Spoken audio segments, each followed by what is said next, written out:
अस्सलाम वालेकुम, मैं हूँ कामरान खान।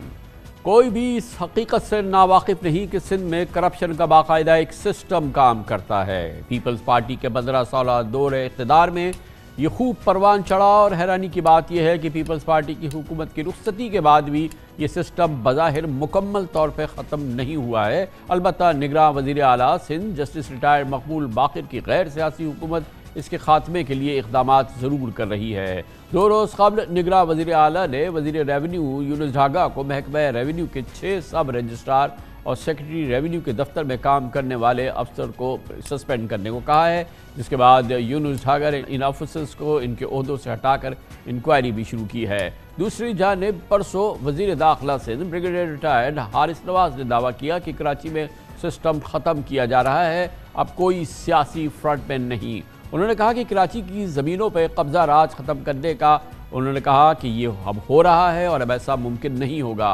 निगरां वज़ीर दाखिला के दावे अपनी जगह, मगर लगता है कि सिस्टम के लिए काम करने वाली करप्ट माफिया और उनके फ्रंटमैन सिर्फ नज़र से ओझल हुए हैं। सिस्टम का कला कुमा अभी नहीं हुआ है। आज भी सिंध के महकमों में बग़ैर रिश्वत काम हो जाए नामुमकिन है।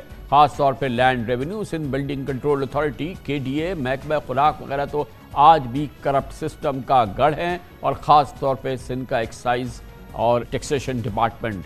पीपल्स पार्टी के दौर में अफसरान ज़रूर तब्दील होते थे, लेकिन सिंध हुकूमत की गवर्नेंस और उसकी तर्ज हुकूमत में कोई तब्दीली नहीं आती थी और ना आई। सिस्टम अपनी जगह वैसे ही काम करता रहा और अब ये सिस्टम वाकई अगर फना हो जाए तो निगरां हुकूमत का और सिंध हुकूमत का निगरान काबीना का अवाम पर एहसान अजीम होगा। इस पूरी सूरत हाल पर बात करने के लिए हमारे साथ मौजूद हैं सिंध के निगरां वज़ीर दाखिला ब्रिगेडियर रिटायर्ड हारिस नवाज। बहुत बहुत शुक्रिया ब्रिगेडियर साहब, आपने हमें ज्वाइन किया है। ये फरमाइएगा कि जाहिर है कि अभी 5-6 हफ्ते हुए हैं, पहले तो ये फरमाइएगा कि एक बड़ा टास्क जो आप लीड कर रहे हैं और ये भी सिंध के लिए बहुत इम्पोर्टेंट है, वो कच्चे में डाकू राज, और वहाँ पे बहुत ही इंट्रेंच्ड था पूरा ये डाकू सिस्टम। इसकी क्या लेटेस्ट अपडेट है? देखिए कामरान खान, ऑनेस्टली बहुत ही डिफ़िकल्ट सिचुएशन है और बहुत अफसोसनाक सिचुएशन है कि इसको मुझे नहीं समझता कि क्यों ख़त्म नहीं किया गया और क्यों इसको पनप दिया गया है, जिसमें वहाँ के सरदार जो हैं, जो हर एरिया जिनके रिस्पॉन्सिबिलिटी में है, वो इसमें इन्वॉल्व हैं। ट्राइबल इन पे डिस्प्यूट्स हैं और उसके लिए डिकॉर्ड्स रखते हैं, उसके बाद झगड़े होते हैं और उसके गाब में फिर ये लोगों को उठा के और उसके अबडक्शन करना, पैसे करना। कच्चे में डकॉइट्स हैं, पक्के में इनके सारे सहूलतकार हैं। उसके बाद यहाँ पर मिडल मैन हैं, पथारीदार हैं, जो टारगेट बताते हैं कि इसको उठा लो, ये बहुत सेठ है, और उसको उठा के ले जाके फिर बाद में रैंसम लेते हैं। अभी जब से हम आए, यकीन करें, एक को भी रैंसम हमने नहीं देने दिया। हमने सबसे ये रिक्वेस्ट की और हमने बड़े जो है हमारे हिंदू जो कम्युनिटी के थे उनको एबडक्ट किया हुआ था, सबको विदाउट रैंसम हमने निकाला है। और सागर लास्ट में था जिस पे बड़े कंसर्न थे, मैं खुद कंसर्ट किया और वहाँ उसको रिकवर हुआ और उसके बाद आई मेट देयर फैमिली, और वो सागर भी वही, they were the happiest family I could ever see and I felt very satisfied. अब मैंने यहाँ तक कर दिया कि मैंने तमाम सरदारों को वार्निंग दी है कि जिसके एरिया से अबडक्शन होगी या हमारे पुलिस वाला कोई ज़ख्मी शहीद होगा, they will be held personally responsible for this, और उसके साथ उनके खिलाफ कार्रवाई भी होगी, जो भी कानूनी कार्रवाई हो की जाएगी। डेकॉर्ड्स को हमने एक मौका दिया और अभी आपने हैरान होंगे कि 20-20 लाख हेड मनी डेकॉर्ड जो हैं वो सरेंडर कर रहे हैं एंड दे वांट कि उनके खिलाफ कानून के मुताबिक कार्रवाई की जाए। एक्स्ट्रा जुडिशल हम कोई काम नहीं करेंगे, that is against the law also, और वो कर रहे हैं। बल्कि कई कई गांव अभी आना चाह रहे हैं, उनको सरदार उनको रोक रहे हैं। आप हैरान इस बात के होंगे, इतनी अफसोसनाक बात है कि वहाँ के सरदार, पूरा गाँव जो मुसल्ला भी है, वेपन भी है, दे वॉन्ट टू सरेंडर, लेकिन उनको पीछे से कहा जा रहा है कि मत कीजिए। So we are going to take very serious action.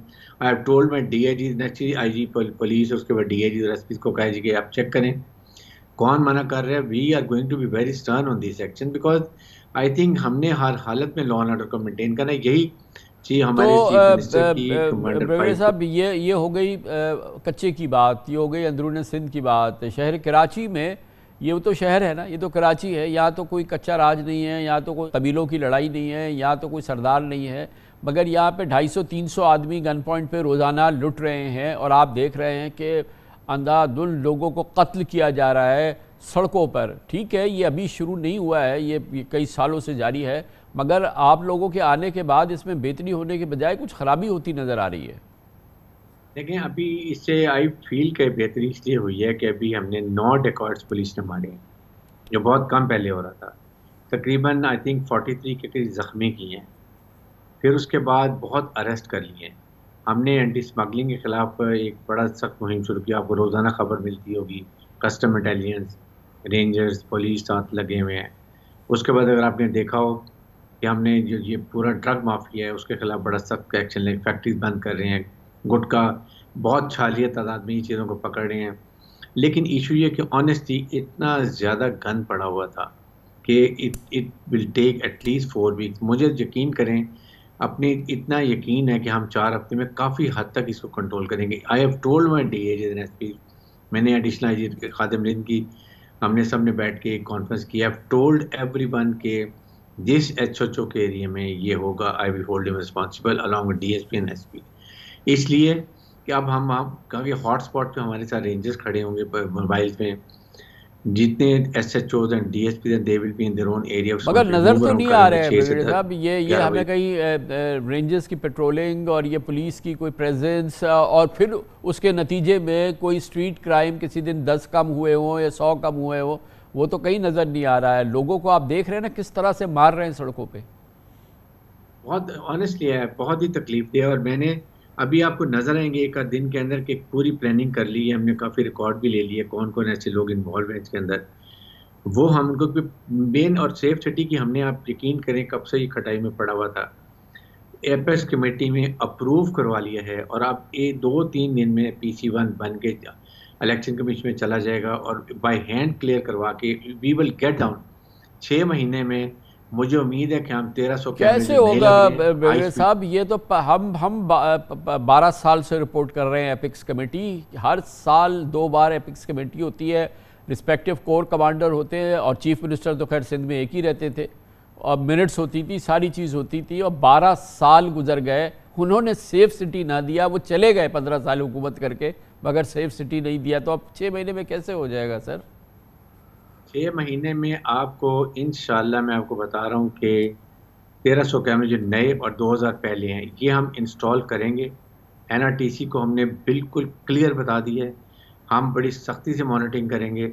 ये एक खटाई में पड़ा हुआ था, हमने PC1 अप्रूव करवा लिया है। अभी ये सिर्फ इलेक्शन कमीशन में जाना है और वहाँ जाके हमने इसको इमीडिएट अप्रूव करवा के हमने इसको काम शुरू कर देना। पैसा भी एक हद तक 8 लाख हैं, ये 8 मिलियन मिल चुके हैं। अच्छा, तो 8 बिलियन। साहब तो ये फरमाइएगा, एक जो सबसे बड़ा यहाँ पे मुसीबत थी, जो ज़मीनों पे कब्ज़े, ज़मीनों की लूटमार, जो ज़मीनों की माफिया, जो कि अरबपति खरबपति माफिया है, जो कि सिस्टम कौन नहीं जानता है कि कौन चलाता है, कहाँ से चलता है, कैसे चलता है, कौन कौन उसके हरकारे हैं। जिस जगह पे हाथ रखते हैं उस पर कब्ज़ा कर लेते हैं, उस आदमी से कहते हैं कि ये हमारी हो गई, और अगर बहुत ही रहम आ जाए तो उससे औने पौनों कहते हैं कि ये तुम्हारे पैसे हुए और ये ज़मीन हमारी हो गई। आपको पता है क्या, क्रॉस द बोर्ड ये लूट मार और ये काम हो रहा था। देखिए, करप्शन भी आपकी जिम्मेदारी, क्योंकि आई बिलीव एंटी करप्शन का डिपार्टमेंट आपको रिपोर्ट करता है किस अंदाज से बिल्डिंग कंट्रोल में, KDA में, बोर्ड ऑफ रेवेन्यू में, लैंड यूटिलाइजेशन में, आप हुकूमत में आने से पहले भी इन मामलात को देखते थे, आपको अंदाज़ा था एटलीस्ट यहाँ पर कि किस तरीके से ये मामलात होते थे नैब में और तमाम चीज़ें। तो इसका कलाकुमा कैसे होगा ब्रिगेडियर साहब? देखें, बिल्कुल आप ठीक कह रहे हैं कि लैंड ग्रैबिंग इतनी ज़्यादा हुई है कि इंतहा से ज़्यादा। लेकिन मैंने तो एटलीस्ट अपने ये DG जो हमारे DH ईस्ट और वेस्ट को बड़ा क्लियर बता दिया है। अगर किसी जगह पे मैंने SHO को या DSP को या किसी ऑफिसर को इन्वॉल्व देखा, we take very serious action. यही IG पुलिस की इंस्ट्रक्शन है। साथ ही साथ एनक्रोचमेंट वालों को बड़ा क्लियर बता दिए, जब तक एक हमने कमेटी बनाई है हर डिस्ट्रिक्ट के अंदर, जिसमें पुलिस, उसके बाद रेवेन्यू अथॉरिटीज़, जो ही किसी की बात होगी इमीडिएटली अकोमोडेशन 1 विंडो पर्सन से चेक करेंगे। उसके बाद किसी की जायज़ एप्लीकेशन है वो भी हल करेंगे, वो उसको रिमूव करके देंगे। और आइंदा के लिए तो मैं एटलीस्ट आई एम 100% श्योर कि कोई भी शिकायत आए, आप kindly announcing everyone on your platform अगर कोई लैंड ग्रैबिंग इन दिनों में है, मुझे बताइए, हम वेरीफाई करके लॉफुल तरीके से जब तसल्ली हो जाती है, देन वी विल इंश्योर कि that land is return to the original owner.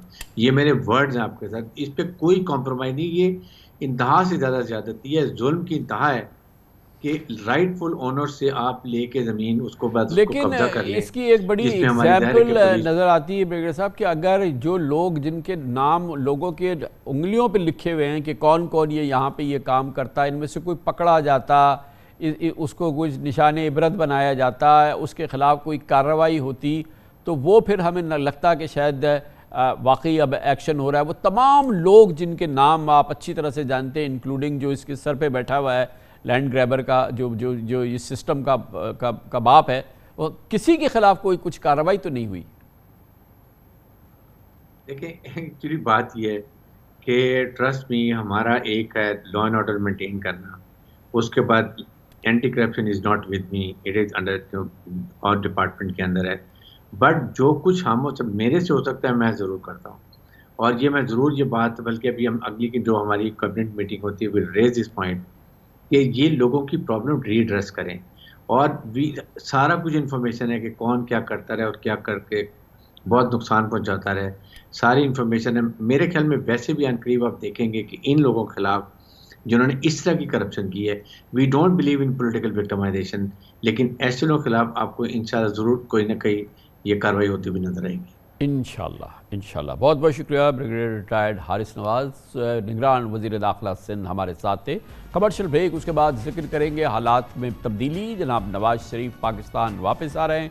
21 अक्टूबर की तारीख दी है। नून लीग ने अदालती शख्सियात, कानूनी शख्सियात, आइन और कानून से मुंसलिक शख्सियात कहते हैं कि ये कोई स्मूथ सेलिंग नहीं होगी, क्योंकि नवाज शरीफ साहब के ख़िलाफ़ बहरहाल वो एक सज़ा याफ्ता मुजरिम है, तो वो इश्तहारी मुलजिम का भी उनके पास लेबल है, और इसके अलावा वो अदालत से सिर्फ अपने इलाज के लिए चंद दिनों के लिए, चंद हफ्तों के लिए लंदन गए थे, मगर 4 साल हो गए।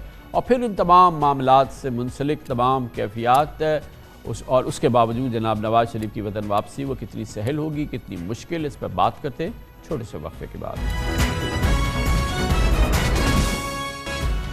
मुस्लिम लीग नून का इसरार है कि उसके कायद नवाज शरीफ अब की बार ज़रूर पाकिस्तान आएंगे और 21 अक्टूबर को यहाँ पहुँच जाएंगे। गैर मुसद्दिक़ा खबरें हैं कि नवाज शरीफ पाकिस्तान पहुँचने से पहले सऊदी अरब जाएंगे, फिर मुत्तहिदा अरब इमारात जाएंगे और कतर का दौरा करेंगे, और फिर 4 साल बाद पाकिस्तान पहुँचेंगे। लेकिन इस बात की तस्दीक में कोई शुबा नहीं कि नवाज शरीफ की वापसी को अनगिनत अदालती, कानूनी और सियासी मसाइल का सामना है।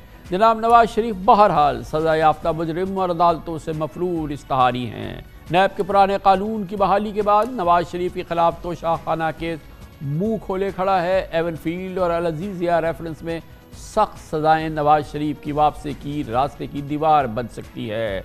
निगरान हुकूमत ने उनकी गिरफ्तारी का इंदिया दिया है, और कल वज़ीर आज़म, निगरान वज़ीर आज़म अनवारुल हक काकड़ ने एक सांस में इमरान खान और नवाज शरीफ के हवाले से उन्होंने कहा कि दोनों के साथ कानून के मुताबिक सलूक होगा। एक ही सांस में इमरान खान के साथ नवाज शरीफ का नाम लेना मायनी खेज था, और उस हवाले से जो उनका बयान है उसका जुमले भी बहुत इम्पॉर्टेंट है। वज़ीर आज़म ने कुछ अगर लगी लिपटी रखी तो उसको पहले से साफ कर दिया था। निगरान हुकूमत का दो टोक मौक़िफ़ जनाब नवाज शरीफ के हवाले से इसी निगरान हुकूमत के वज़ीर दाखिला सरफराज बुगटी दो टोक अंदाज में और बिल्कुल खुल्लम खुल्ला बयान कर चुके हैं।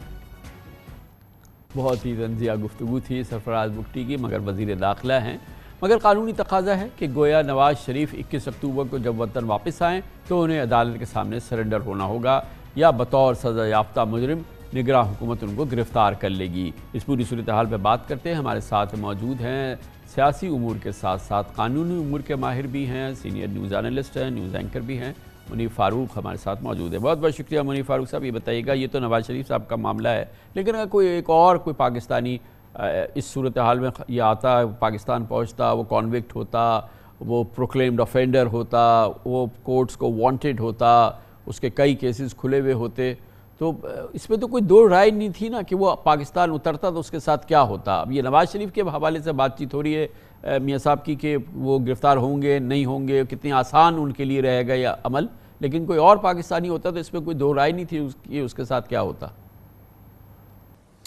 बहुत शुक्रिया जनाब कामरान खान साहब। देखिए, अगर मियां नवाज शरीफ की ज़ात को अलहदा कर लिया जाए तो दो बातें तो बड़ी क्लियर हैं कि जो शख्स अदालत से, अगर मैं ये कानूनी बात कर रहा हूँ, कि जो शख्स अदालत से मफरूर हो, अदालत को वांटेड हो, एब्सकॉन्ड कर रहा हो कानूनी ज़बान में, तो ऐसी सूरत में एक और तो ऐसे शख्स हो की बेशक उसकी और कॉन्विक्ट भी हो, जी एग्जैक्टली और वो अदालत से एब्सकॉन्ड कर रहा हो, तो ऐसी सूरत में जो उसका बहुत से जो उसके हकूक़ होते हैं वो सल्ब कर लिए जाते हैं और अदालतें बड़े ही कंजूसी से, अगर कोई अगर अलाउ मी टू से, कोई अगर रिलीफ देती भी हैं या कोई मौका देती हैं पेश होने का, और उसमें यह कि कोई हिफाजती ज़मानत दे दी जाए कि वो अदालत के सामने सर तस्लीम खम होना चाहते हैं, तो अदालत उसका इस्तेमाल बड़ी कंजूसी से करती है, क्योंकि आम तौर पर तासुर यही है कि जो शख्स अदालत से मफरूर हो जाए, अदालत के हुक्म के बावजूद अदालत के सामने पेश ना हो, कन्विक्शन एक इम्पॉर्टेंट लेकिन सेपरेट मामला है, उससे तो उसके इम्प्लिकेशंस और हैं, लेकिन आम तौर पर कॉन्विक्ट हो या ना हो, अदालत से एब्सकॉन्ड करता हुआ कोई भी शख्स, अदालत उसको शक की निगाह से भी देखती है और उसकी तरफ एक रिस्ट्रिक्टेड व्यू होता है और अदालत उसको रिलीफ आम तौर पर नहीं देती। अच्छा, ये भी देखिए कि क्या ये भी इम्पॉर्टेंट होगा कि किस सिचुएशन में, किन हालात में नवाज शरीफ साहब बाहर गए थे। शायद पहली बार हुआ था पाकिस्तान में कि कॉन्विक्ट को बाहर जाने की इजाज़त दी गई थी, कि कहा गया था कि उनकी बीमारी है, उनको फौरी तौर पे पाकिस्तान से बाहर जाना। ये फर्स्ट टाइम शायद हुआ था कि कॉन्विक्ट को बाहर जाने की इजाज़त दी गई, मगर जो भी उनकी बीमारी थी अल्लाह ताला उन्हें सलामत रखे, उन्हें एक दिन भी हॉस्पिटल में दाखिल नहीं होना पड़ा और अब वो 4 साल गुजर गए हैं। और जब वो गए थे तो शहबाज शरीफ साहब ने गारंटी दी थी कि वो कुछ अरसे के लिए जा रहे हैं और इलाज करा के फ़ौरन बाहर आएंगे, और इस दौरान आपने देखा कि वो माशाल्लाह सेहतमंद रहे और वो बहुत बेहतर हालत में रहे। तो अब ये पूरा पस मंज़र जो है, ये भी इसके अलावा कि वो कॉन्विक्ट हैं या प्रोक्लेम्ड ऑफेंडर हैं, अपने सामने कोर्ट के सामने नहीं आए, तो अदालत के सामने ये भी सूरत हाल होगी। अगर इसी तरह का पस मंज़र किसी और पाकिस्तानी का होता तो फिर अदालत का रद्द-ए-अमल कैसा रहता? देखिए, आम तौर पे जो कोई भी शख्स अदालत के सामने पेश होता है या किसी शख्स का मामला अदालत के सामने पेश होता है, तो कामरान खान साहब उसका कॉन्डक्ट अदालत ज़रूर मद्देनज़र रखती है। ऐसा नहीं है कि अदालत जो ज़मीनी हक़ाइक़ हैं या जो किसी केस के फैक्ट्स हैं या जो किसी कॉन्विक्ट का या किसी शख्स का जो उस केस में मतलूब है उसके तमाम तर मामलात से डिवोर्स्ड होती है और किसी और ही सयारे के ऊपर बैठ कर अपना फ़ैसला सुनाती है। ऐसा तो बिल्कुल नहीं है। जज साहिबान और अदालतें दोनों इसी ज़मीन के ऊपर एग्जिस्ट करती हैं और उनको सब कुछ उनके सामने होता है। हाँ, ये बात ज़रूर है कि मियां नवाज शरीफ साहब बाहर जब तशरीफ़ ले गए थे तो वो कानून से ज़्यादा एक अरेंजमेंट था जो कि उस वक्त की इस्टेब्लिशमेंट के साथ जनाब मियां नवाज शरीफ साहब का हुआ और उनको फिर बाहर जाने दिया। ज़ाहिरी बात है उसके पीछे जो एक बैकग्राउंड है वो मुझसे आप कहीं ज़्यादा बेहतर जानते हैं कि कुछ चीज़ें जो गलत हुई होती हैं फिर उनकी तस्दीक करते हुए या कुछ चीज़ों को अंडू करते हुए कानून को तो महज एक लाठी के तौर पर या एक बैसाखी के तौर पर इस्तेमाल किया जाता है और जो मुक़्तदर हल्के होते हैं वो फिर अपनी मनमर्जी भी करते हैं और करते भी हैं, लेकिन मुक़्तदर हल्के फिर चाहे तो फिर तो नवाज शरीफ साहब की आने में उतरने में किसी किस्म की कोई रुकावट नहीं होगी ना, उसमें तो कोई किसी किस्म की झिझक नहीं होगी, वो तो फिर ही विल वॉक फ्रीली, कोई मसला ही नहीं होगा। यकीनी तौर पर मुश्किल होती है कामरान खान साहब, लेकिन अपील का जो एक बुनियादी कॉन्सेप्ट है वो तो फिर कोई शख्स, बेशक मियां नवाज शरीफ एब्सकॉन्ड भी कर रहे हैं लेकिन जब वापस तशरीफ़ लाएंगे तो अदालत ने जो आखिरी फ़ैसला दिया था कि उनकी सज़ा बहाल है, उनकी कन्विक्शन बहाल है, लेकिन वो जब अदालत के सामने पेश होंगे तो नए सिरे से उनको अपील का हक होगा और उनकी अपील मेरिट पर डिसाइड होगी। ये तो वो हो गया जिसमें सज़ा हो गई है। मुनीब साहब ये बताइए कि एक और बहुत अहम मामला है तोशाखाना केस, जो कि बिल्कुल दोबारा खुल के पूरी आबोताब से सामने आ चुका है और फिर डेवलपमेंट है कि इस दौरान तोशाखाना केस में साबिक वज़ीर आज़म इमरान खान को सज़ा हो चुकी है। वही ग्राउंड्स, वही कैफियत, वही non declaration of asset and gifts और सज़ा हो चुकी है। इसमें नवाज शरीफ साहब के लिए कितनी बड़ी मुसीबत इंतज़ार कर रही है?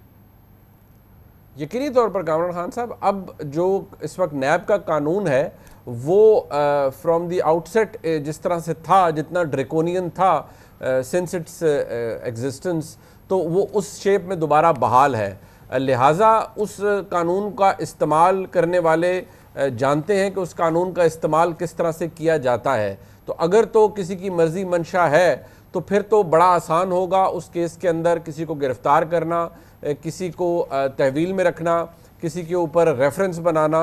ये तो बहुत आसान काम है, बिल्कुल मुश्किल नहीं है। और उसके अंदर तो मवाद भी ऐसा मौजूद है जो मियां नवाज शरीफ साहब के लिए मसाइल पैदा कर सकता है। लेकिन इस वक्त हमें, बल्कि मैं समझता हूँ कि इस वक्त नहीं, ये एक बदकिस्मत एलिमेंट है कि शायद हमें हर वक्त जो हालात होते हैं, मुल्क के मारूजी हालात, उनको जहन में रख के ही बहुत से फ़ैसलों का अंदाज़ा हो जाता है कि उन फैसलों पर उन केसेस पे पेशरफ्त कैसे होगी, उन केसेस का नतीजा क्या निकलेगा। तो तोशा खाना केस में तो वही मेरिट है, वही एविडेंस है, वही बैकग्राउंड है, वही तमाम माहौल है। कैसे हो सकता है कि एक वज़ीर आज़म को उन्हीं ग्राउंड्स पे सज़ा हो जाए, दूसरे को हम छोड़ दें? डिपेंड करता है कामरान खान साहब, जो इमरान खान साहब को जिस केस के अंदर सज़ा हुई, पहले तो बुनियादी बात यह है कि मुझे उस केस की जिस तरह से सज़ा सुनाई गई ट्रायल कोर्ट की जानिब से, जितनी मर्जी वजाहतें ट्रायल जज दे दें, मुझे इस केस के अंदर बहसीत कानून के तालिब इल्म के मुझे रिजर्वेशंस थी कि वो हरिडली एंड में बहुत सुनाया गया।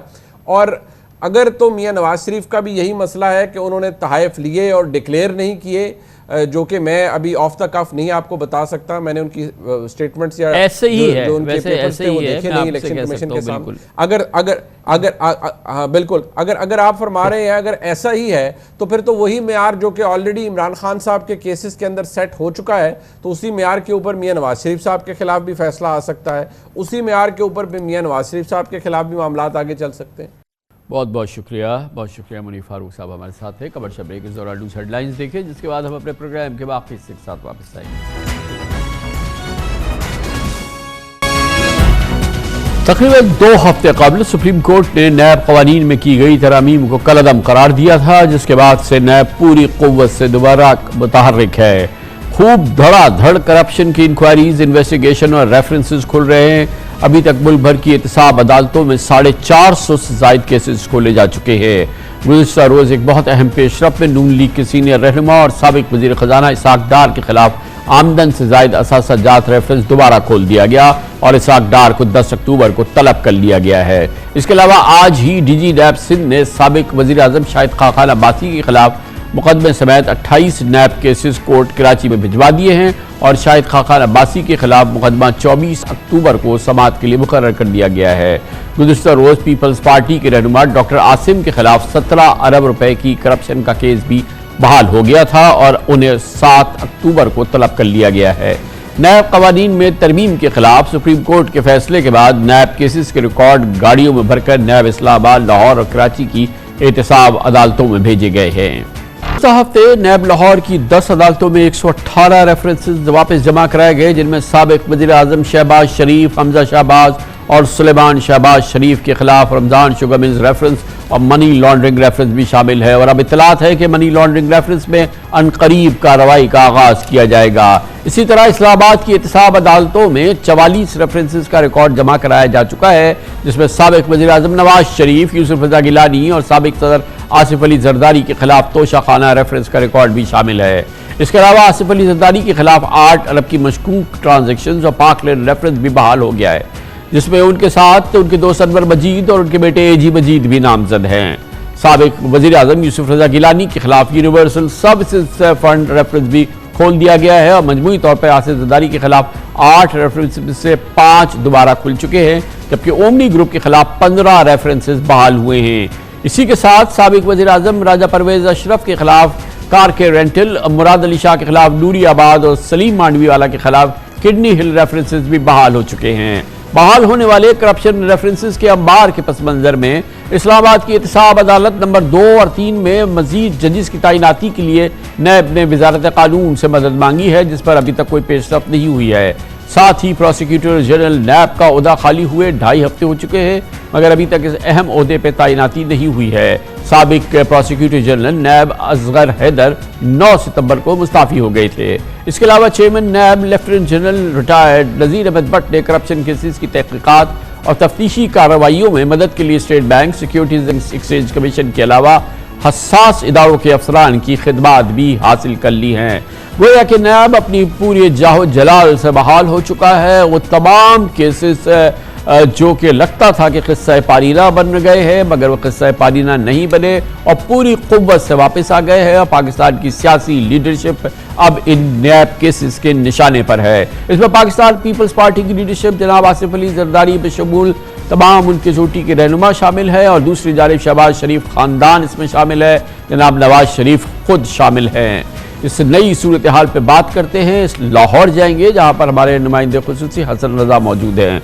बहुत बहुत शुक्रिया हसन रजा साहब। बताइएगा, ये तमाम वो केसेस हैं जिनको आप बड़े अरसे से कवर करते रहे हैं और नैब इस मामले में बहुत फुर्ती से काम किया करता था। अब ये बताएं कि अब ताज़ा तरीन सूरत हाल क्या है नैब लाहौर में इस वक्त, क्या कैफियत है और क्या डेवलपमेंट्स हुई है पिछले चंद दिनों में? कामरान साहब, जब सुप्रीम कोर्ट ऑफ पाकिस्तान का फैसला आया उसके बाद चेयरमैन नैब ने इजलास में फैसले किए और तमाम केसेस जो चल रहे थे, खास तौर पे जो रेफरेंसेस जो दायर हो चुके थे वो एहतसाब अदालतों में दायर किए गए, जिसके बाद अब एहतसाब अदालतों की जानिब से, क्योंकि कुछ जो है गैर फाल हो चुकी थी उनको फाल किया जा रहा है। शायद ये जुमेरात तक जो है वो मुकम्मल तौर पे फाल हो जाएगी, अगले जुमेरात तक, एक आध हफ्ते के दौरान। तो इसमें तमाम केसेस जो है उसका जायजा लेना और फिर ट्रायल जो है उसका आगाज शुरू हो जाएगा। लेकिन उसके साथ साथ जब ये मामला चल रहा है, सबसे बड़ा जो है नैब में एक खला आ रहा है कि जब प्रोसिक्यूटर जनरल की जानिब से जो मुस्ताफी हो गए तो उनका ये ख्याल है, नैब चेयरमैन हुकाम ये दावा करते हैं कि कुछ सुकम मौजूद है फैसले में, कुछ ऐसे नकात है कि क्या जिसने जो है वॉलंटरी जो है वो पैसे दे दिए हो या जो करप्शन तस्लीम कर गया हो उनको सजाएं दे दी गई हो या जिसके खिलाफ फैसला हो गया हो, नैब की जानिब से फैसला दे दिया गया हो, उसके हवाले से क्या करना है। इस तरह के करीब कुछ 11 पॉइंट्स हैं जिसकी उन्होंने वजाहत लेनी है। वो प्रोसिक्यूटर जनरल तैनात होगा तो उनके सामने मामला रखे जाएंगे और फिर ये प्रोसेस आगे जाएगा और ये इसको साब अदालतों में लेकर चलेंगे। और नई चीज अब तक ये डेवलपमेंट हुई है कि कुछ केसेस जिसकी इन्वेस्टिगेशन चल रही थी, खास तौर पे अगर मैं ये बात करूं शहबाज शरीफ वाले केस की, मनी लॉन्ड्रिंग केस की, जब ये मामला चला तो इनके खिलाफ जो है एहतसाब अदालत में मामला चल रहा था। तो जब prime minister of Pakistan Shahbaz Sharif साहब थे, हमजा शहबाज जो साबिक वजीर आला पंजाब भी रह चुके हैं, वो नैब ने ये कहा कि ये इन पे इल्जाम आयद नहीं होता, इनको बरी कर दिया जाए। वो दोबारा से नैब हुकाम जो है वो दोबारा से उसको अंडर इन्वेस्टिगेशन करना चाह रहे हैं, चाहे वो फैसला आ चुका है, दोबारा से उसकी तफ्तीश शुरू की जाएगी। और फिर दूसरा जो चौधरी शुगर मिल केस था जिसमें शरीफ खानदान के बड़े नाम आते हैं, नवाज शरीफ साहब हैं, मरियम नवाज शरीफ साहिबा है और दीगर अफराद हैं, वो अंडर प्रोसेस था, वो रोक दिया गया था, उसका जो है वो प्रोसेस का आगाज कर दिया गया है। रमजान शुगर मिल में शहबाज शरीफ का नाम भी आता है, हमजा शहबाजिया जो मरकजी मुलजमान जो है उनको ठहराया जाता है, उसमें तेजी अमल में लाई गई है। आशियाना इकबाल, उसमें भी शहबाज शरीफ का नाम आता है, वो भी केस जो है वो प्रोसेस तेज हो गया है। इसके साथ साथ नवाज शरीफ की अगर बात की जाए तो प्लॉट रेफरेंस और फिर जाती उमरा रोड का केस जो है उस पर भी जो है वो पेशरफ देखने को मिली है, उसमें भी जो है वो नवाज शरीफ के केसेस खुलते दिखाई देंगे। फिर अगर आ जाइए रावलपिंडी पर, तो वहां पर जो ओमनी ग्रुप और दीगर जो केसेस चल रहे थे जिसमें सिंध के मामला हो, रावलपिंडी के मामला हो, उसके वाले से बहुत पेशरफ्त होगी। और खास तौर पर आज ये नैब की जानिब से फैसला किया गया है कि जो तोशा खाना के केसेस हैं, चाहे उसमें आसिफ जरदारी हो, नवाज शरीफ का नाम हो, साबिक जितने हुक्मरान हैं उनके नाम हो, उनके हवाले से बाकायदा एक सेल कायम किया जा रहा है और इसमें जो है आइंदा आने वाले दिनों में तेजी होगी। और मुमकिन है कि ये बड़े नामों के हवाले से गिरफ्तारियों से पहले जो है जिस तलबियां होती हैं, इनके मुबैना फ्रंटमैन की जो फरिस्त तैयार की गई है जिसमें 47 अफराद हैं, उनको तलबियां की जा सकती है और मुमकिन है उनमें से कुछ जो है वो गिरफ्तारियां भी उनकी अमल में लाई जाए। यानी आइंदा वाले दिनों में प्रोसेस बहुत तेज होता दिखाई दे रहा है। ये बताएं कि ये मामलात, इसमें खास तौर पे जो मनी लॉन्ड्रिंग के मामलात हैं, जो पंजाब के मनी लॉन्ड्रिंग के मामलात हैं, शहबाज शरीफ साहब, सुलेमान शहबाज, हमजा शहबाज, वो बहुत बड़े बड़े केसेस हैं जो कि नैब में थे और फिर वो फर्द जुर्म आयद होनी थी जनाब शहबाज शरीफ के कि वो अचानक वज़ीर आज़म बन गए, तो वो नहीं हो सकी। और FIA में भी ये मामलात थे। जो मनी लॉन्ड्रिंग के मामलात हैं इस ख़ानदान के, वो उनमें और जो FIA में मामलात हैं इस ख़ानदान के, उनमें क्या फ़र्क है? और जो अब नैब शुरू कर रही है मनी लॉन्ड्रिंग के मामलात, ये क्या फ़र्क है या उसी से मुंसलिक है? कामरान साहब, जो FIA का केस था उनके क्योंकि जब DG FIA वो जो लाहौर के थे डायरेक्टर, उनका इंतकाल हुआ तो उसके बाद तमाम स्टाफ तब्दील कर दिया गया और बाकायदा उस time prime minister Shahbaz Sharif साहब थे। बाकायदा खुद जो है उनके जो मामला खसूसी लगाए गए थे वो इसको कंट्रोल किया करते थे, इल्जामात भी आते रहे, तो उन्होंने ये सारा प्रोसेस चेंज कर दिया, कुछ डॉक्यूमेंट्स चेंज कर दिए, अदालत गए, वहां से इनको रिलीफ मिल गया।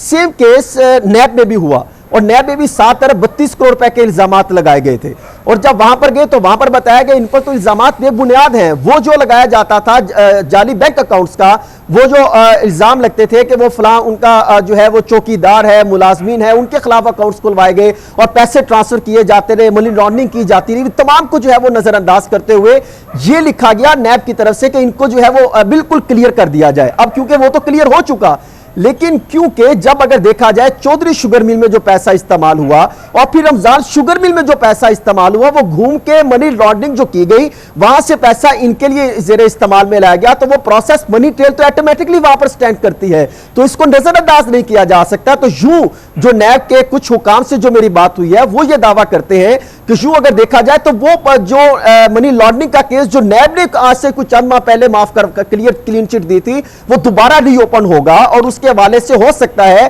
कि वो तमाम मामला जो उस वक्त के डीजी नैब लाहौर थे या उस वक्त के चेयरमैन नैब थे या मामला थे उन पर भी सवालात खड़े होते हैं कि ये कैसे जो है क्लीन चिट दे देगी, उसके हवाले से भी तफ्तीश फिर ये जो इसी तरह अगर देखा जाए तो बाकी किस्म के माहौल में जो केसेस खत्म हुए, चाहे वो एफआईए का केस हो, फिर उसके खिलाफ कोई अपील भी नहीं की गई ना। ये भी देखने वाली बात है कि एफआईए ने जब बरी किया गया या केस खत्म किया गया सुलेमान शहबाज और इन लोगों का जो मनी लॉन्ड्रिंग का केस है, फिर उस पर अपील भी नहीं की ना एफआईए ने।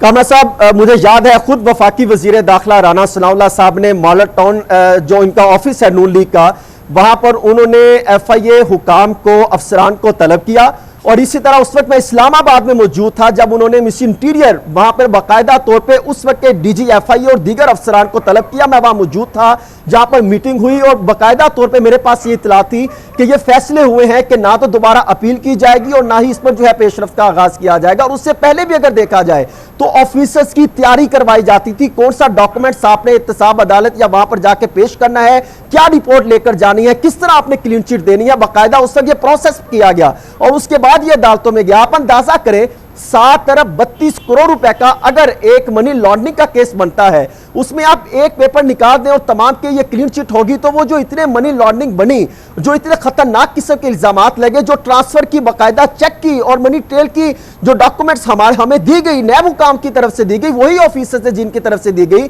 और यूं कहा जाए कि उनको तमाम नजरअंदाज करके और तमाम जो है हुक्मरानों को बेबुनियाद कर दिया जाए जो उसमें मुलविस थे और उसमें जो मुलाजमीन थे उनको नजरअंदाज कर दिया जाए। याद है आपको 2 शख्सियात जो इसमें मुलविस थी उनका भी इंतकाल हो गया था, जिसमें मुश्ताक चीनी वाला भी था और दीगर अफराद भी थे। तो यूं अगर देखा जाए तो ये केस को बाकायदा तौर पे सियासी असरों के इस्तेमाल करते हुए इसको बंद किया गया था। अब ये तमाम होते दिखाई देंगे। अब तो फिर खुल गया है और आप देखते हैं कि कितनी ईमानदारी से इसकी पूरी तहकीकात होती है, फिर उसके कैसे मुकदमा लड़ती है नैब और किस तरह से फिर कोशिश करती है कि सजाएं हों। इस पर मजीद हम बात करते हैं और इसके लिए हमें ज्वाइन करें जनाब जुल्फ़िकार अहमद भुट्टो साहब, डेप्यूटी प्रोसिक्यूटर जनरल नैब। बहुत बहुत शुक्रिया भुट्टो साहब, आपने हमें ज्वाइन किया। बहुत ही यूनिक सिचुएशन है जो कि इस वक्त नैब में है। पहले तो नैब ने पूरी कुव्वत से इन केसेस के हवाले से जो अब खैर बहरहाल दोबारा बहाल हो गए, उनके लिए तहकीकात की, शवाहिद जमा किए, सबूत जमा किए, एविडेंस जमा की, कोर्ट में जमा कराया और उनको भरपूर तरीके से प्लीड किया। फिर अचानक हुकूमत बदली तो नैब ने उसी केस को बिल्कुल अपसाइड डाउन कर दिया और ऐसा लगा कि वो उसको बिल्कुल उलट के उन्होंने हाथ खड़े कर दिए। एफआईए ने भी ये किया। अब वो दोबारा केस ओपन हो गए हैं और नए कुव्वत से बहाल हो गए हैं और अब ये बताया जा रहा है कि इस पर सही तरह से आगे बढ़ेंगे केस और ये होगा। कितना मुश्किल होगा नैब के लिए अब इन केसेस को फर्दर परसू करना, या ये कि अगर विल हो और करने हो तो फिर इसमें कोई मसला नहीं होगा? देखिए, मैं सबसे पहले तो आपको ये बताऊं कि ये जो इदारे हैं, एफआईए हो गया, नैब हो गया, इसको जो कंस्ट्रक्ट किया गया था वो इस अंदाज में किया गया था कि ये पॉलिटिकली उस इन्फ्लुएंस में ना आए। लेकिन बदकिस्मती से ये हुआ कि जब से एनआरओ आया और उसके बाद के मामलात हुए तो पॉलिटिकली इनके ऊपर कुछ प्रेशर आए और उसके मुताबिक कार्रवाई हुई। अभी भी जो प्रोसीडिंग हो रही है, जो पिछले दिनों इसको जैसे इन्होंने नैब ऑर्डिनेंस किया, उसमें जो फैसले अदालत ने कर दिए, जिसमें उन्होंने जिन केसों में बरी कर दिया और उनकी अपील नहीं दाखिल की गई और अपील का पीरियड ख़त्म हो गया, मैं समझता हूँ कि उसके अंदर अब शायद नैब के लिए ये आसान ना हो उन केसों को रीओपन करना, जब तक कि अदालती फैसला, क्योंकि जब कोई चीज़ अदालत के थ्रू ख़त्म होती है, अदालत के फैसले के थ्रू ख़त्म होती है, तो वो उसके लिए वही प्रोसेस आपको अडॉप्ट करना पड़ता है जो कानून में है। जहाँ तक ताल्लुक़ रह गया पेंडिंग इन्वेस्टिगेशंस का, इंक्वायरीज़ का, वो यकीनन नैब के इदारे अख्तार में आता है, लेकिन वहाँ पर भी ये है कि क्योंकि जैसे कि इसमें स्टे ऑर्डर नहीं था और जब सुप्रीम कोर्ट ने इस पर नोटिस किया, तो जहाँ तक मैं समझता हूँ तो उसके अंदर जो क्लोज हो गई चीज़ें हैं वो पास्ट एंड क्लोज ट्रांजेक्शन के जद में आ जाती हैं, और लेकिन इंक्वायरीज और इन्वेस्टिगेशन जो है वो रीओपन की जा सकती हैं, फर्दर उसमें कुछ ऐड हो जाए तो वो तो रीओपन हो जाएंगी, लेकिन वो जो ऐसे फैसले थे जिसमें इक्विटल दे दिया गया, उसमें अगर इन टाइम अपील नहीं फाइल हुई तो इसका बेनिफिट यकीनी तौर के ऊपर उन तमाम मुलज़िमों को पहुंचेगा। यहाँ जो सबसे इम्पॉर्टेंट चीज़ जो है वो है प्रोसिक्यूशन का रोल। बदकिस्मती से ये हो रहा है कि पिछले एक लंबे अरसे से पाकिस्तान में आप ये देखें तमाम शोबों के अंदर जैसे एडिशनल एडवोकेट जनरल या दूसरी और एडवोकेट जनरल्स पॉलिटिकली अपॉइंट होते हैं, हालांकि वो इन चीज़ों को नैब को डील नहीं करते। इवन नैब के अंदर ये मामलात हो रहे हैं कि बहुत से अपॉइंटमेंट्स ऐसी हैं जिनको हम जानते हैं, जो कई 10-12 साल से वो लोग वहाँ बैठे हैं और पॉलिटिकली उनकी अपॉइंटमेंट्स हुए, और वो वहाँ ऐसे लोग जो पॉलिटिकल बैकग्राउंड रखते हैं, पॉलिटिकली लोगों के साथ उनके बहुत ज़्यादा रसूम हैं। एक भी किसी पॉलिटिकल पार्टी का आदमी होगा वो तमाम पॉलिटिकल पार्टीज़ के लिए काम करता है। तो मैं समझता हूँ कि सबसे पहले जो हमारे इदारे हैं उनको ये देखना चाहिए कि जो भी वो एक्शन करने जा रहे हैं उसमें सबसे पहले प्रोसिक्यूशन डिपार्टमेंट के ऊपर ये देखें कि वहाँ कोई ऐसे लोग तो नहीं कि जो आपकी तमाम बातें जो आप बंद कमरों में करते हैं वो आपसे पहले दूसरे पॉलिटिकल ऐसे लोगों को, जो सारे लोग वो हैं जिनको हायर ही उनके पॉलिटिकल मास्टर्स ने किया है। ये तो अच्छी तरह से मालूम है कि किस दौर में, किस हुकूमत के दरमियान, किस सियासी जमात की हुकूमत के दौरान नैब में कितनी भर्तियां हुई हैं और किस तरह से हुई हैं। ये कोई छुपी हुई बात तो नहीं है, ये तो बिल्कुल एक ओपन एंड शट केस है। बिल्कुल ऐसा है। पाकिस्तान में हर पॉलिटिकल पार्टी ये कोशिश करती है एक पुलिस डिपार्टमेंट में और प्रोसिक्यूशन डिपार्टमेंट के अंदर उनके आदमी मौजूद हों, चाहे जब अगर उनकी हुकूमत ख़त्म भी हो जाए तो उसके बाद वो उनको फेवर करें, और ऐसा होता है। आप मखसूस तौर पे प्रोसिक्यूशन डिपार्टमेंट है, आप देख लें पूरे पाकिस्तान में जिस जगह देखेंगे आपको कुछ मखसूस लोग वहाँ नज़र आएंगे, मखसूस इलाकों के लोग नज़र आएंगे। तो ये चीज़ें सबसे पहले जो इनको करना पड़ेगा वो ये है, सिर्फ नैब में ही नहीं बल्कि तमाम जो जुडिशल सिस्टम है हमारा, वहाँ तमाम लोगों को इनको चाहिए कि उनकी स्क्रूटनी करें और जो लोग पॉलिटिकली अपॉइंट हुए हैं उन लोगों को पीछे करें, और ऐसे लोगों को जो मेरिट के ऊपर आते हैं जिनका पॉलिटिकली ऐसा बैकग्राउंड नहीं है उनको वो इन इदारों में लेके आएँ ताकि इस बात को यकीनी बनाया जा सके कि वो किसी पॉलिटिकल इन्फ्लुएंस के अंदर, क्योंकि जो लोग भी पॉलिटिकल इन्फ्लुएंस के थ्रू आते हैं वो बज़ाहिर तो किसी एक पार्टी के लिए आते हैं, लेकिन पॉलिटिकल लोगों में एक आपस में एक कॉन्फिडेंस, एक अंडरस्टैंडिंग होती है कि अगर कोई भी उनका एक आदमी वहां बैठा होगा तो अंडर हैंड तमाम पार्टियों को बेनिफिट दे रहा होता है। इसलिए सबसे पहला जो मैं समझता हूं कि प्रोसिक्यूशन डिपार्टमेंट और बाकी जितने सरकारी वकला जो अपॉइंट हुए हैं इनको रिकंसिडर। और ये बताइएगा भुट्टा साहब कि इसमें कितना क्रिटिकल रोल होता है प्रोसिक्यूटर जनरल का, जो कि ओहदा भी खाली है नैब में, डेप्टी प्रोसिक्यूटर जनरल का भी आई गेस ओहदा खाली है। ये कितना इंपॉर्टेंट रोल होगा और ये कितना क्रिटिकल मामला होगा कि कौन प्रोसिक्यूटर जनरल होता है, फिर जाहिर है कि उस पर फिर डिपेंड करेगा कि आगे केसेस कैसे चलते हैं। देखिए पॉलिटिकल जो सबसे पहले इस बात को यकीनी बनाना चाहिए कि जो प्रोसिक्यूटर जनरल जो भी शख्स आए वो कम से कम ना तो किसी वकला के ग्रुप का हो और ना ही वो किसी पॉलिटिकल पार्टी से उनका बैकग्राउंड इस तरह का ना हो कि जो वहाँ से वो इन्फ्लुएंस होते हों, और ये बातें सामने सामने नज़र आ रही होती हैं। इसी तरीके से जो डिप्टी प्रोसिक्यूटर जनरल्स होते हैं ये अपने हर सूबे में अपने हिसाब से काम करते हैं और ये इस बात को लुक आफ्टर करते हैं कि कौन सा केस बना, कौन सी एविडेंस आई, क्या जो एविडेंस ऑन रिकॉर्ड आ रही है वो प्रोसिक्यूटेबल एविडेंस है या ऑर्डिनरी एविडेंस है। लोग इस बात का फ़र्क ज़्यादा महसूस नहीं कर पाते।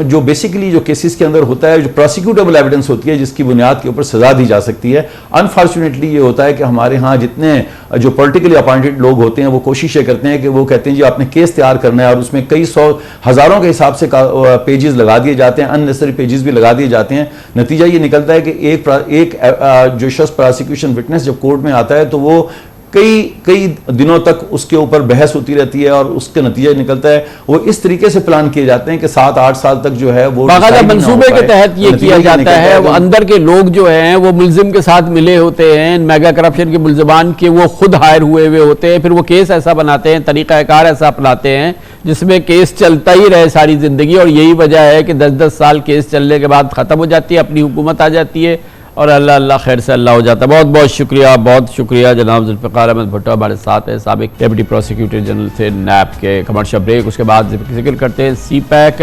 पाकिस्तान की माशी तरक्की के लिए बहुत ही कलीदी मनसूबा, पाक चीन दोस्ती का सबसे बड़ा नमूना, मगर इस हवाले से मसाइल हैं। CPEC के कई मनसूबे जो हैं वो तातुल का शिकार हैं। चीनी हुकूमत की शिकायत सिक्योरिटी के हवाले से, दूसरे मामलात अदायगियों के मामलात पर काफ़ी सीरियस है और इसी वजह से इस मंसूबे की फ़िलहाल जो कैफियत है वो बहुत ज़्यादा हौसला अफजा नहीं है।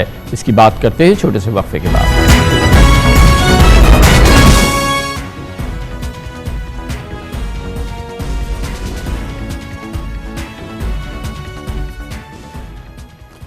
ये बात तमाम शख्स से बालातर है कि CPEC पाकिस्तान की तारीख में अब तक का सबसे बड़ा जामे और गेम चेंजर मंसूबा है, जिसके लिए चीन ने $60 अरब से ज़ायद की सरमायाकारी मुख्तस की है। लेकिन अब लगता है कि CPEC की तकमील में सब अच्छा नहीं है। पाकिस्तान में सियासी बेयकीनी, माशी अदम इस्तेहकाम, दहशतगर्दी के ख़तरात की वजह से CPEC पर चीनी एतमाद में कमी के आसार हैं। हालिया वर्षों में पाकिस्तान में चीनी बाशिंदों पर हमलों और दो तरफा रवाबित में गर्मजोशी मुतासर होने से चीन की शिकायत बढ़ रही हैं। CPEC में मज़ीद मनसूबों की शमूलियत रोक दी गई है। कई अहम मनसूबे तातुल का शिकार हैं, जबकि पहले से मंजूर शुदा मनसूबों पर नज़रसानी की जा रही है। CPEC की मौजूदा सूरत हाल पर बात करने के लिए अब हमें ज्वाइन करें मोहतरम doctor Nadeem Javed, executive director CPEC planning commission में और चीफ इकोनॉमिस्ट पाकिस्तान। बहुत बहुत शुक्रिया डॉक्टर साहब। ये फरमाइएगा कि ये कोई अचंभे की बात नहीं है कि जो CPEC की पेस थी, CPEC का जो वलवला था या CPEC की जो तेज़ी थी वो बड़ी हद तक मान पड़ गई है। उसकी बुनियादी वजूहात ज़ाहिर, एक तो पाकिस्तान के अपने अंदरूनी हालात, सियासी हालात, फिर बहुत ही ख़राब माशी हालात और जो हमें CPEC की अदायगियाँ करनी है उसमें मसाइल, और फिर सबसे बड़ी चीज़ कि चीन की अपनी बाशिंदों की 100% फुल प्रूफ सिक्योरिटी का ना होना। बज़ाहिर लगता है कि चीन को इस पूरे माहौल पे काफ़ी कंसर्न है और इसी वजह से अब हम वो बरक़ रफ्तारी नहीं देख रहे CPEC के मंसूबों में जो कि इससे पहले हम देखा करते थे। जी, थैंक यू कामरान साहब, first of all having me on your show. और पर्टिकुलरली ये जो 1-2 रोज़ से कुछ ज़रा ज़्यादा नेगेटिविटी फैलाई जा रही है CPEC के बारे में, उस पर थोड़ा एक प्रोग्राम करने का भी आपका शुक्रिया। तो पहले तो देखें, मैं आपको ज़रा क्लियर कर दूं कि किसी किस्म की भी कोई जो ये ख़बर न्यूज़ में और 2-3 जगहों पे पब्लिश हुई है इज़ अ बेसलेस, इसमें कोई सदाकत नहीं है। उसकी रीज़न ये है कि अगर आज भी हमारे 18 के करीब लोगों का एक डेलीगेशन चाइना में ML1 और कराची सर्कुलर रेलवे पे निगोसिएशंस में मसरूफ़ है, ठीक है, जिसको सेक्रेटरी जो कम्युनिकेशन है वो लीड कर रहे हैं और ये टीम पूरी पाकिस्तान से वहाँ गई हुई है। बल्कि मुझे तो ये लगता है कि बाकायदा ये एक साजिश के तहत बिल्कुल कि जब ये पूरी निगोसिएशंस दोनों साइड के लोग बैठ के कर रहे हैं उस वक़्त पाकिस्तान में इस तरह की न्यूज़ पब्लिश करना, इस तरह के आर्टिकल छापना और फिर बाद में उन्हीं चीज़ों का इंडियन मीडिया ने जिस तरह पिकअप किया है, ये एक पूरा जो है वो एक अजीब जो है ना वो माहौल पैदा करने की कोशिश की गई है। तो दूसरी तरफ मैं आपको बताऊं कि देखें, इश्यूज ज़रूर हैं, थोड़े बहुत जो चैलेंजेस थे पेमेंट्स के उनको काफ़ी हद तक कवर कर लिया गया है। कोई 24% के करीब पेमेंट्स जो थी वो ड्यू थी पाकिस्तान साइड पे, जिसके लिए एक एग्रीमेंट हुआ था कि एक रिवॉल्विंग अकाउंट पाकिस्तानी गवर्नमेंट बनाएगी और उसमें हर क्वार्टर कुछ पैसा डालेगी सो दैट चाइनीज़ कंपनीज़ को ये एश्योरेंस रहे कि उनके जो पैसे हैं वो टाइमली पे हुआ करेंगे। तो वो अकाउंट भी क्रिएट कर दिया गया है और वो जो 22-24% का शॉर्टफॉल था वो कम होकर कोई 12% के करीब रह गया है। और बहुत हद तक चाइना की जो कंपनीज़ हैं या चाइना की जो गवर्नमेंट है वो they are also cognizant of this fact के भाई एक पाकिस्तान में सीरियस इशू चल रहा है इस वक्त करंट अकाउंट का, जिसको मैनेज करने के लिए कुछ ड्रास्टिक स्टेप्स इंपोर्ट की कर्टेलमेंट के गवर्नमेंट ऑफ पाकिस्तान ने लिए, जिसकी वजह से इकोनॉमिक स्लो डाउन है। इंडस्ट्री जो है वो ऑपरेट उस लेवल पे नहीं कर रही, जिसकी वजह से जो बिजली की कंजम्पशन है इकोनॉमी में वो भी डेफिनेटली उसमें कमी आई, और उसमें कमी आने की वजह से ही ये थोड़ा जो कैपेसिटी पेमेंट का इशू जो है वो सरफेस हुआ। लेकिन तमाम चीज़ें बड़ी जो है वो एक आप कह लें कि खुश आइंद तरीके में दोनों साइड की टीम्स ने बैठ के डिस्कस की और उनके ऊपर एग्रीमेंट्स हुए हैं, और बहुत सारी चीज़ें वही जो 11वीं JCC थी उसके मिनट्स में दे आर रिफ्लेक्टेड। कुछ चीज़ें देखें, अब ये तो बड़ी ज़्यादती है कि एक पुराने ड्राफ्ट को आप उठा लें जो कि टाइम टू टाइम चीज़ें एक्सचेंज होती हैं, दो ऑर्गेनाइजेशंस के दरमियान भी, दो इंडिविजुअल्स के दरमियान भी, और दो कंट्रीज़ के दरमियान भी, और किसी चीज़ लेवल पे जाके उनमें कंसेंसस बिल्ट होता है। तो जब कंसेंसस बिल्ट हो जाए और फिर वो डॉक्यूमेंट साइन हो तो वही फाइनल डॉक्यूमेंट कहलाता तमाम है। चीज़ों अब अगर का कोई चाहे शुकूक हो, चाहे कंसर्न्स हो, चाहे उंगलियां उठाई जाएं, उसका बेहतरीन जवाब यह है कि रिजल्ट्स सामने आएँ। असल बात यह है कि ओवरऑल हम एक स्लो डाउन देख रहे हैं प्रोजेक्ट्स के अंदर, उस अंदाज से रोल आउट नहीं हो रही चीज़ें, और फिर सबसे जो हमारे एंड की चीज़ें ज़्यादातर तो वही नहीं हो रही ना, ये इकोनॉमिक जोन्स वगैरह जो बनने हैं वो नज़र नहीं आ रहे, उनमें वाइब्रेंसी और उस तरह की तो और दूर की बात है। तो सीइंग इज़ बिलीविंग भी तो होनी है ना, वो नहीं है, और उसके साथ फिर अगर नेगेटिव खबरें आती हैं तो फिर वो तो फिर उनमें जान ज़्यादा पड़ जाती है। नहीं देखें, अब seeing is believing of course, but I mean मुझे बताएं कि कहाँ पे जो चीज़ें मोस्टली जो प्रोजेक्ट्स हैं दे आर टेकिंग शेप। आपका जो पावर प्रोजेक्ट्स हैं उनके अंदर अभी भी जो उनके कंप्लीट होने हैं बाय दिस ईयर, आपका गवादर एयरपोर्ट है उसकी टाइमलाइन इज़ ऑलमोस्ट डिसाइडेड, थोड़ा बहुत उसमें कोई 2-3 महीने शायद टाइमलाइन ऊपर नीचे हो जाए। ठीक है, गवादर में वोकेशनल ट्रेनिंग इंस्टीट्यूट ने अपना काम शुरू कर दिया है। पोर्ट के ऊपर जो उनका कमर्शियल प्लान था वो ऑलमोस्ट फाइनलाइज हो चुका, उसको जो वहाँ का इंडस्ट्रियल जोन है उसको पॉपुलेट करने की कोशिश की जा रही है। इसी तरह जो 4 इंडस्ट्रियल जोन्स थे अपार्ट फ्राम गवादर जो कि अर्ली हार्वेस्ट प्रोजेक्ट्स में आते हैं, अब अगर उनमें वो PTI के रिजीम में जो 4-4.25 साल एक स्लैकनेस रही उसको एकदम से तो किल नहीं किया जा सकता, उसको टाइम लगा, अभी जाके चीज़ें रिवाइव की गई, और अब यही कोशिश थी कि अब उनकी जो फर्स्ट फेजेज़ हैं ऑलमोस्ट कंप्लीट हैं, कोई मोर देन 180 के करीब उनमें जो इंडस्ट्रियल यूनिट्स हैं वो आके पॉपुलेट हो चुके, उनमें काम शुरू हुआ है।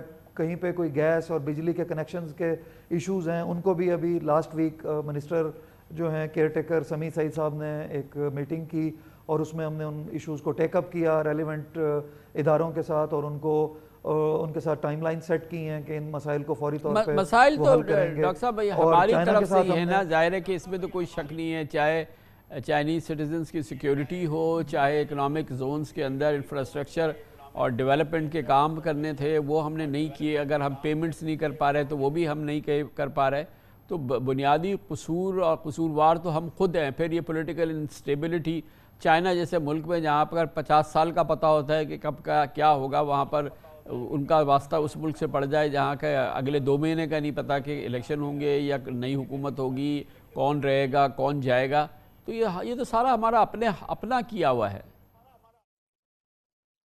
नहीं तो देखें, अपना किया हुआ है कि तो अब उसमें सब लोगों का रोल है ना, कोई आप ये तो नहीं कह सकते कि इसमें पहले तो नंबर पे आप ये देखें कि कोई जो आप ये अनसर्टेनिटी प्रिवेल कर रही है कोई ये अब की तो नहीं है। असल बात ये है कि ईज़ ऑफ डूइंग बिजनेस होती है ना सारी दुनिया के अंदर, ये एक इंडेक्स है उसके हवाले से काम होता है। हमारी ये तो 30 जगह है। अब ये SIFC बन रहा है, ये बताइए कि SIFC कितना इस मामले को टेकअप करेगा। ज़्यादा SIFC में हमने CPEC का जिक्र नहीं सुना, क्या ये इसको सुमो रहे हैं हम SIFC के साथ, और या ये कि CFC या हमारा CPEC जो है वो अपनी ही अंदाज से अलहदा ही काम करेगा?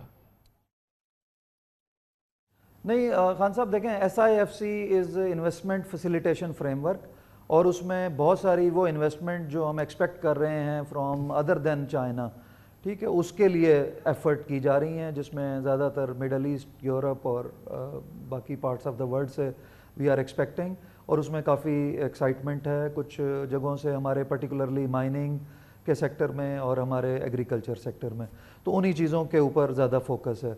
लेकिन इसके साथ साथ पैरेलल में CPEC में थर्ड पार्टीज़ की इन्वॉल्वमेंट के लिए पूरा एक नया जो आप कह लें फ्रेमवर्क वो तैयार किया गया है, जिसको मिनिस्ट्री ऑफ हमारी फॉरेन अफेयर्स जो है वो फाइनलाइज ऑलमोस्ट कर चुकी है। अभी कुछ ही दिनों में उसको रोल आउट किया जाएगा और उसमें एम्फेसिस यही है कि जो ऑन गोइंग CPEC प्रोजेक्ट्स हैं, जो एग्री हुए हैं, जो कनेक्टिविटी है CPEC में पर्टिकुलरली, उस कॉन्टेक्स्ट में कोई भी थर्ड पार्टी अगर पाकिस्तान में इन्वेस्ट करना चाहता है, it could be in energy sector, it could be in connectivity infrastructure, it could be in industrial zones, तो उनके लिए भी एवेन्यू ओपन किया जा रहा है CPEC में।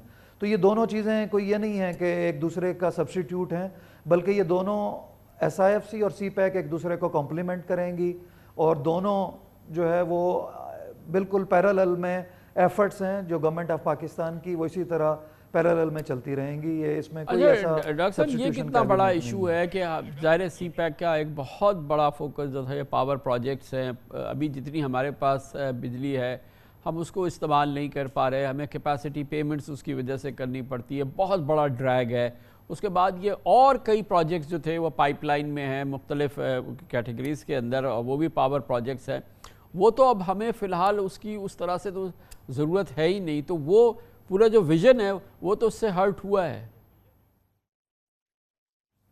नहीं देखें खान साहब, विजन हर्ट नहीं हुआ। अगर आप आज भी 2016-17 की इकोनॉमिक ग्रोथ रेट पे प्रोजेक्शंस करें आज के सालों की, तो उस वक्त तो देखें किसी के इल्म में नहीं था कि कोविड आ जाएगा, किसी को ये भी इल्म नहीं था कि इतना ज़्यादा ये जो पॉलिटिकल एक मैस मुल्क में रहा ये क्रिएट होगा, और जिसकी वजह से जो लोकल इन्वेस्टर भी इन्वेस्ट नहीं करेगा मुल्क में, फॉरेन इन्वेस्टर तो बहुत दूर की बात है इस तरह के अनसर्टन इन्वायरमेंट में आना। तो अब ये उस तमाम चीज़ों का खमियाजा है जो अब ये हम भुगत रहे हैं, जो पिछले 5 सालों में अनसर्टेनिटी मुल्क ने देखी है। मुझे आप बता दें कोई 3 महीने ऐसे जिसमें कोई एक सर्टेनिटी रही हो। हमेशा ये रहा कि आज गवर्नमेंट जा रही है, कल जा रही है, अब नया वज़ीर आज़म आ रहा है, अब जो है वो नैब के ये केसेस खुल रहे हैं। ये तो खैर रहा, ये तो रहा डॉक्टर साहब, ये तो रहा, इसमें ना मेरा कसूर ना आपका कोई कसूर के हमें तो आज भी नहीं पता कि अगले 3 महीने में क्या होगा, उसके 4 महीने में क्या होगा, हमें तो वो भी हमें सर्टेन नहीं है ना।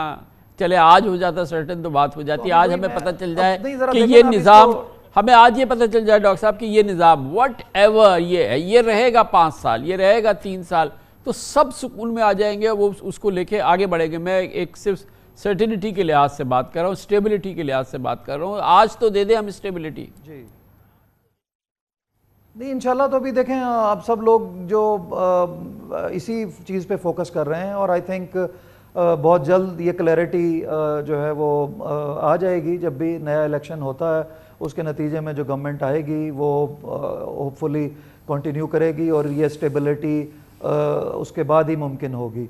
और जब ये आ जाती है तो मेरा नहीं ख्याल कि हमें जो हमारी कैपेसिटी पेमेंट्स हैं इसको स्टैटिक वे में नहीं देखने की ज़रूरत। इसको आप देखें कि अगर आज आपका LSM 8-8.5% पे ऑपरेट कर रहा हो, आज आपका करंट अकाउंट का प्रॉब्लम ना हो, तो इवेंचुअली ये प्रॉब्लम ही नहीं है। बिजली की खपत है मुल्क में, ये तो अब आपकी कर्टेल डिमांड है जिसको आपने सुप्रेस किया हुआ है। ओवर प्राइसिंग की वजह से लोग उसकी कंजम्पशन को कम कर रहे हैं, इंडस्ट्री जो है वो ऑपरेट नहीं कर रही। तो इट इज़ जस्ट, इसको हम कहते हैं कि चिकन एंड एग सिचुएशन है। आज आप इंडस्ट्रियल प्रोडक्शन का जो लेवल है वो आप 2018 के लेवल पे ले जाएं तो ये इशू ही नहीं है कि आपको कैपेसिटी पेमेंट देना पड़े, ठीक है। और दूसरी बात ये है कि अगर अब ये तो नहीं है कि आज का जो हमारा चैलेंज है कैपेसिटी पेमेंट्स का, उसको मद्देनज़र रखते हुए हम अपने जो लॉन्ग टर्म प्रोजेक्ट्स हैं जिनको 10-10, 12-12 साल लगने हैं कंप्लीट होने में, और वो मोस्टली हाइडल प्रोजेक्ट्स हैं जिसमें आज़ाद पतन है, कोहाला प्रोजेक्ट है 1200 1300 मेगावाट। ये खबरें आई है ना कि ये तो शेल्फ हो गए हैं, इनको अब नहीं, इन पर वो फोकस नहीं है। नहीं, इन पे फोकस है। हम हर रेलिवेंट JWG में, जॉइंट कोऑपरेशन कमेटी में हम इन पे एम्फेसाइज कर रहे हैं। पाकिस्तानी साइड, चाइना साइड भी इनकी इंपॉर्टेंस को समझती है। सिर्फ थोड़ा सा एक प्रॉब्लम उनकी साइनोशोर की गारंटी एक होती है जो इनके फाइनेंसर, इनके स्पॉन्सर्स को नहीं मिल पा रही है। जैसे ही वो मिलेगी तो इंशाल्लाह ये चीज़ें भी किक ऑफ करेंगी। और उन गारंटीज़ के ना मिलने में भी जो फैक्टर हैं वो आपने ऑलरेडी हाईलाइट कर दिए हैं, मुझे उस पर कोई ज़्यादा डेलिब्रेट या हाईलाइट करने की ज़रूरत नहीं है। और वो कॉन्टीजेंट हैं with the stability in the economy, that is stability in the political system of Pakistan. Thank you so much doctor साहब। Doctor Nadeem Javed, chief economist Pakistan और डायरेक्टर प्लानिंग कमीशन में CPEC के, बहुत इंपॉर्टेंट हमारे ऑफिशियल है ख़ास तौर पर CPEC के मामले में, और इस हवाले से वो एक पर्सपेक्टिव और एक हौसला अफजा सूरत हाल बयान कर रहे थे। इस पर मज़ीद बात करते हैं सिक्योरिटी एंगल से, दूसरे मामला से। मेजर जनरल रिटायर्ड रज़ा मोहम्मद CPEC उमूर के माहिर भी हैं और जिल साहब ने डॉक्टरेट भी किया है CPEC अफेयर्स में। बहुत बहुत शुक्रिया जिल साहब, आपने हमें ज्वाइन किया है। और ये बड़ी काफ़ी तशवीशनाक सूरत हाल ओवरऑल नज़र आती है। CPEC के हवाले से ये एक्सप्रेस ट्रिब्यून की 2 ख़बरें हमने देखी हैं और उसमें काफ़ी स्पेसिफिक्स हैं, जिससे बज़ाहिर ये लगता है कि वो पेस और वो जो एक्साइटमेंट और वो जो पेस थी ख़ास तौर पे वो काफ़ी मुतासिर हुई है मुख्तलिफ़ वजूहात की वजह, चाहे हमारे यहाँ इंस्टेबिलिटी हो, पॉलिटिकल इंस्टेबिलिटी हो, इकनॉमिक इंस्टेबिलिटी हो, हमारी जो पेमेंट्स ड्यू हैं चाइना को, उनके इदारों को, वो हम नहीं कर पाए हों, और फिर ज़ाहिर है कि सिक्योरिटी एक बहुत बड़ा मसला है। तो ओवरऑल जो है वो माहौल जो है वो उसने मुतासिर किया है CPEC को बहुत फुर्ती से कामयाबी के आखिरी मराहिल में चलाने से। अस्सलाम वालेकुम कामरान साहब, बहुत शुक्रिया आपका, आपने मुझे बुलाया। सबसे पहली बात तो मैं ये कहूँगा जी कि जो ख़बर आई है अखबार में और जो हमारे रिपोर्टर जिन्होंने ये ख़बर दी है, हमारे पास उसकी कोई ऑथेंटिसिटी नहीं है। मैंने बड़ी कोशिश की है लोगों से बात करने की, चेक करने की, लेकिन अभी तक मैं इस ख़बर को कंफर्म नहीं कर पाया हूँ।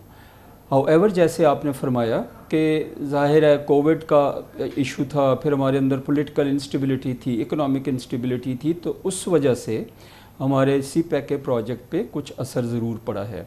अभी जो चाइनीज़ हैं, जैसे आपने बताया और इब्तदाइये में भी बताया गया कि उनकी जो सबसे बड़ी रिक्वायरमेंट है वो ये है कि उनके लोगों को सिक्योरिटी फ्राहम की जाए। उसके लिए पाकिस्तान आर्मी, पाकिस्तान के तमाम इदारे मिल के ज़्यादा से ज़्यादा कोशिशें कर रहे हैं कि आइंदा ये इनके इंटरेस्ट भी हार्म ना हो और लोग जो हैं उनको भी कोई तकलीफ़ ना पहुँचे।